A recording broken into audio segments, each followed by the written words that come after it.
Hi అండి అందరికీ. అందరూ ఎలా ఉన్నారు? అందరూ బాగున్నారా? అందరూ సంతోషంగా ఆరోగ్యంగా ఉండాలని అయితే మనస్ఫూర్తిగా కోరుకుంటున్నాను. Welcome to our channel Lakshmi Hari నివాసం. ఈరోజైతే నేను పన్నీర్తో దమ్ బిర్యానీ చేశానండి. టేస్ట్ అయితే చాలా బాగుంటుందన్నమాట. సేమ్ మనకి చికెన్ బిర్యానీ టేస్టే ఉంటుందండి. ఇదైతే మనం ఎప్పుడైనా నాన్ వెజ్ తినే టైమ్స్లో ఇలాంటి బిర్యానీ చేసుకున్నామంటే టేస్ట్ అయితే సూపర్గా ఉంటుంది. ఇక్కడైతే నేను 1/2 kg పన్నీర్ తీసుకున్నాను. 1/2 kg పన్నీర్లోకి చూడండి కొద్దిగా బ్రౌన్ ఆనియన్స్ ఫ్రై చేసి పెట్టుకున్న, కొత్తిమీర పుదీనా కడిగేసి అయితే పెట్టుకున్నాను. పన్నీర్ అయితే మొత్తం వేసేస్తానండి. 1/2 kgను వేసేస్తాను. 2 గ్లాసెస్ రైస్ అయితే నానబెట్టి పెట్టుకున్నాను.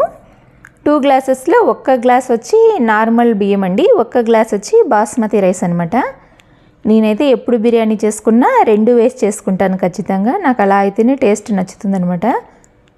మనం ఆనియన్స్ ఫ్రై చేసుకుంటాం కదా, అదే ఆయిల్లో అయితే కొద్దిగా స్పైసెస్ అయితే వేసుకుంటానండి. ఆయిల్ వేడిగా ఉన్నప్పుడే వేసి పెట్టేస్తాను. కొద్దిగా ఇలాచీ, షాహీ జీరా, పలావ్ ఆకు, లవంగాలు, 2-3 ఇలాచీలు అయితే వేసుకున్నాను అనమాట. పలావ్కి ఎంతవరకు కావాలో అంతవరకు వేసుకోండి. అలా కొద్దిగా వేడిగా ఉన్న ఆయిల్లో వేసుకుంటే ఏంటంటే ఆ మసాలాలో ఉన్న ఫ్లేవర్స్ అయితే రిలీజ్ అయ్యి టేస్ట్ అయితే చాలా బాగుంటుంది బిర్యానీ. తర్వాత అయితే చూడండి నేను మొత్తం పన్నీర్ ముక్కలన్నీ వేసేసుకుంటాను. పన్నీర్ చూడండి చిన్నగా కాకుండా పెద్దగా కాకుండా కాస్త మీడియంగా ముక్కలు కట్ చేసి పెట్టుకున్నాను అనమాట. చూడండి ఈ పన్నీర్ ముక్కల్లోకి మనం కావాల్సిన స్పైసెస్ అయితే యాడ్ చేసుకుంటాము. బ్రౌన్ ఆనియన్స్ వేసుకున్నానండి, 1/2 వేసుకుంటాను. అలాగే 1/2 కొత్తిమీర, 1/2 పుదీనా కూడా వేసుకుంటాను. తర్వాత అయితే మనం దమ్ పెట్టినప్పుడు మనకు అవసరం పడుతుందన్నమాట. చూడండి అన్ని మ్యారినేషన్కి రెడీ చేసుకుంటాను. కొత్తిమీర, పుదీనా, బ్రౌన్ ఆనియన్స్ వేసుకున్న తర్వాత 4 పచ్చిమిర్చి అయితే కట్ చేసి పొడవు ముక్కలుగా అయితే వేసుకున్నాను. పచ్చిమిర్చి టేస్ట్ అయితే చాలా బాగుంటుందండి దమ్ బిర్యానీలో. తర్వాత అయితే మనం బిర్యానీకి కావాల్సిన కారం పొడి, కొద్దిగా పసుపు, మనం ఆల్రెడీ పచ్చిమిర్చి వేయడం వల్ల కారం పొడి అడ్జస్ట్ చేసుకొని చూసుకోండి. తర్వాత అయితే సాల్టు, ధనియాల పొడి, కొద్దిగా జీలకర్ర పొడి, కొద్దిగా బిర్యానీ మసాలా వేసేసి ఇక్కడ పన్నీర్ ముక్కలకి అంతా పట్టేలాగా కొద్దిగా చేత్తో మ్యారినేట్ అయితే చేసుకుంటాను. తర్వాత అయితే 1.5 స్పూన్ అల్లం వెల్లుల్లి పేస్ట్ వేసుకున్నానండి. అల్లం వెల్లుల్లి పేస్ట్ వేసుకున్న తర్వాత ముక్కలంతా మ్యారినేట్ అయ్యేలాగా చేత్తో స్మాష్ కాకుండా ఆ పన్నీర్ ముక్కలకి కోటింగ్ అంతా బాగా పట్టేలాగా కాస్త చేత్తో కలుపుకోండి. ఇలా కలుపుకున్న తర్వాత అయితే మనం ఒక పెద్ద గ్లాసు, ఒక పెద్ద కప్పు పెరుగు అయితే ఎక్కువ వేసుకోవాలన్నమాట. చూడండి పన్నీర్ ముక్కలు అయితే చాలా సాఫ్ట్గా మ్యారినేట్ చేసుకోవాలి, లేదంటే విరిగిపోతాయి అన్నమాట. పన్నీర్ బిర్యానీ అయితే టేస్ట్ అయితే చాలా బాగుంటుందండి, చాలా ఎక్సలెంట్గా ఉంటుంది. ఇందులోకైతే నేను కొద్దిగా గరం మసాలా అయితే యాడ్ చేసుకుంటానండి. ఫ్లేవర్ అయితే చాలా బాగుంటుందన్నమాట. మొత్తం మ్యారినేట్ చేసుకున్న తర్వాత ఒక పెద్ద కప్పు పెరుగు అయితే యాడ్ చేసుకున్నాను. యాడ్ చేసుకుని కంప్లీట్గా మ్యారినేషన్ చేసుకున్న తర్వాత అయితే ఒక 1 అవర్ అయితే కంప్లీట్గా పక్కన పెట్టేస్తానండి. మీకు ఇంకాస్త టైం ఉందంటే ఓ 2-3 అవర్స్ ఫ్రిడ్జ్లో పెట్టుకున్నారంటే పన్నీర్ అయితే ఇంకా సాఫ్ట్గా చాలా బాగుంటుంది. చూడండి మ్యారినేషన్ అయిన తర్వాత ఒక 1/2 చెక్క నిమ్మకాయ అయితే వేసుకొని, గట్టి పెరుగండి ఇది, పెద్ద కప్పు పెరిగే అనమాట. మొత్తం పెరుగు అయితే ఎక్కువ పడుతుంది, మనకైతే 1/4 లీటర్ పెరుగు దాకా పడుతుందనమాట. దమ్ బిర్యానీకి పెరుగు ఎక్కువ ఉండాలి, టేస్ట్ అప్పుడే చాలా బాగుంటుంది. మొత్తం అయితే మ్యారినేట్ చేసి పక్కన పెట్టేసుకున్నాను అనమాట. ఇంకా రైస్ కూడా 1 అవర్ ముందే నానబెట్టుకున్నానండి. చూడండి మనకు రైస్ ఈ కంప్లీట్గా నేను 1 అవర్ పక్కన పెట్టేసిన తర్వాత అయితే దమ్కి రెడీ చేసుకుంటాను. చూడండి ఇంకొక పాత్రలో అయితే వాటర్ పెట్టుకున్నాను తగినంత. వాటర్ పెట్టుకున్న తర్వాత అందులో ఒక చిన్న స్పూన్ అల్లం వెల్లుల్లి పేస్ట్ వేశాను. తర్వాత సాల్ట్ అయితే కొద్దిగా ఎక్కువ వేసుకోండి, దమ్ బిర్యానీకి అయితే సాల్ట్ కంపల్సరీ ఎక్కువ ఉండాలన్నమాట.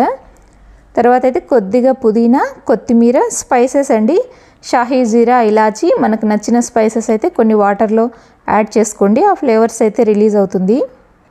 వాటర్ బాగా బాయిల్ అయిన తర్వాత అయితే మనం నానబెట్టుకున్న రైస్ అయితే వేసేస్తాము. రైస్ వేసిన తర్వాత అయితే ఎక్కువ కలపకూడదనమాట, బాస్మతి రైస్ అయితే విరిగిపోతుంది. ఒక్కసారి అలా కలిపి పెట్టేసిన తర్వాత చూడండి రైస్ అయితే మనకి ఒక్కసారి కలిపి పెట్టేసిన తర్వాత ఒక 70-80% అయితే కుక్ అవ్వాలండి. 70-80% కుక్ అయిన తర్వాత మనం ఇందులో 1/2 చెక్క నిమ్మరసం అయితే పిండుకుంటామన్నమాట. తర్వాత అయితే వాటర్ మొత్తం వడగట్టేసుకొని దమ్ పెట్టేసుకుంటాము. టేస్ట్ అయితే చాలా బాగుంటుందండి, పన్నీర్ బిర్యానీ అద్దిరిపోతుందన్నమాట. చూడండి ఇంకా హాఫ్ చెక్క నిమ్మరసం పిండేసుకొని ఇక స్టవ్ అయితే ఆఫ్ చేసేసాను. ఆఫ్ చేసేసి వాటర్ అయితే కంప్లీట్గా వడగట్టేసుకుంటాను అనమాట. రైస్ అయితే దాదాపు 80% అయితే కుక్ అయిందండి నాకు. పొడవుగా ఎంత బాగుంది కదా, చూడడానికి చాలా బాగుంటుందన్నమాట. దమ్ ప్రాసెస్లో ఏది చేసుకున్నా బిర్యానీ అయితే చాలా బాగుంటుందండి. అయితే మనం వడగట్టుకునేసిన తర్వాత మనం ఇందాక మ్యారినేట్ చేసుకున్న పెట్టుకున్న అదే పాత్రలో అయితే ఈ బియ్యం మొత్తం వేసేయాలి. ఉడికిన అన్నాన్ని అయితే వేసేసేయాలి. పైన అయితే లేయర్స్గా పరుచుకోవాలండి. పన్నీర్ అయితే కిందే ఉంటుంది. చూడండి మొత్తం రైస్ వేసేసిన తర్వాత మనం ఇందాక తీసి పెట్టుకున్న బ్రౌన్ ఆనియన్స్, కొత్తిమీర, పుదీనా అయితే వేసుకోవాలన్నమాట. ఈ రైస్ పైన కొద్దిగా బిర్యానీ మసాలా కానీ గరం మసాలా కానీ కొద్దిగా స్ప్రెడ్ చేసుకుంటే స్మెల్ అయితే చాలా బాగుంటుందండి. మంచి ఫ్లేవర్ పట్టుకుంటుందన్నమాట. ఆనియన్స్ అయితే వేసుకునేసానండి. అవైతే కొన్నే ఉన్నాయి. మా పాప అయితే మొత్తం తినేసిందనమాట. అప్పుడప్పుడు కిచెన్లోకి వచ్చేసి బ్రౌన్ ఆనియన్స్ అన్నీ తినేసింది. నాకు ఇంకా కొద్దిగా ఉంటే అవైతే వేసేసాను. చూడండి ఇంకా మంచి నెయ్యి వేసిన తర్వాత చిన్న గ్లాస్ పాలు అయితే కంపల్సరీ వేయండి.